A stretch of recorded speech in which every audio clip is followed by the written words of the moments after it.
Libre na daw ang OEC para sa mga balik manggagawa or mga rehire OFW.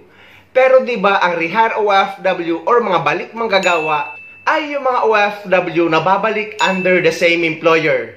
Libre naman talaga ang OEC para sa kanila dahil kukunin na lang nila ito online sa dating balik manggagawa online or BM online na naging PAPSBAM website at ngayon ay magiging OFW Pass. Unless na lang kung baguhan kang OFW na galing sa VIST visa, mga newly hired OFW, mga nag-change employer, ay sa POA talaga sila mismo kukuha ng OEC at magbabayad sila ng 100 pesos.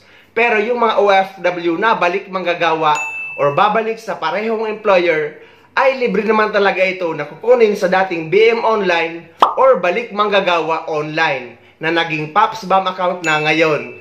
Wala lang guys, nabanggit ko lang or na-share ko lang ang opinion ko tungkol dito.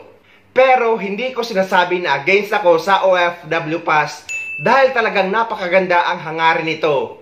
At sa mga hindi pa rin or mga OFW na hirap pa rin makapag-login dito or nakaka-experience ng napakaraming problema kagaya na lang na hindi makapag-upload ng documents, panoorin nyo ito.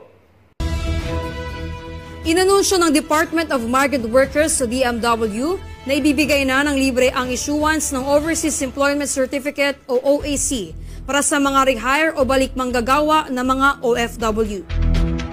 Sa kanilang Facebook post, nakasaad sa anunsyo ng DMW na ito ay naging epektibo simula noong Hulyo 29. Nakasaad sa memorandum na nilagdaan ni DMW Undersecretary Bernard Olalia ang pagpapatupad ng Department Circular 2 na epektibong pinalitan ang pangalan ng OEC sa OFW Pass at inalis ang lahat ng nauugnay na bayarin para sa issuance nito.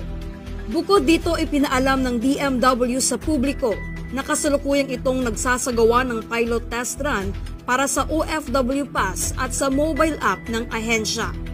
Sa ngayon, madadownload na ng mga interesadong user ang mobile app. Gayunpaman, idiniin ng DMW na ang app ay hindi pa ganap na gumagana at sumasailalim pa rin sa mga technical improvements.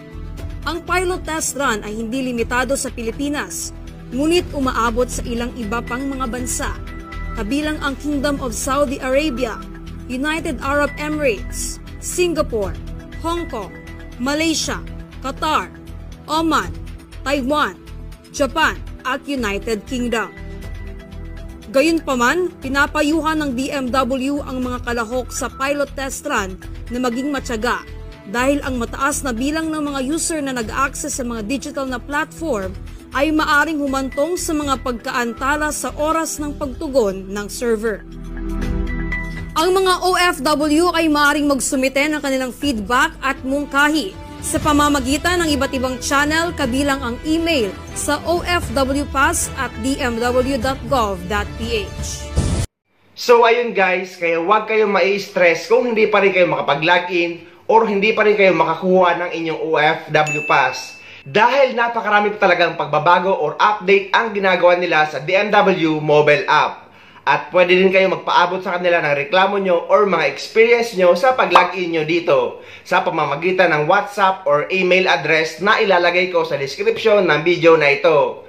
So ayun guys, sana may nakuha kayong idea at sana nakatulong ang video na ito sa inyo. At sa mga hindi pa dyan nakasubscribe sa channel ko, please don't forget to subscribe my YouTube channel and please click the notification bell para lagi kayong updated sa mga upcoming videos na gagawin ko tungkol sa mga updates sa ating mga OFW. Mula dito sa Dubai, maraming salamat. See you next time.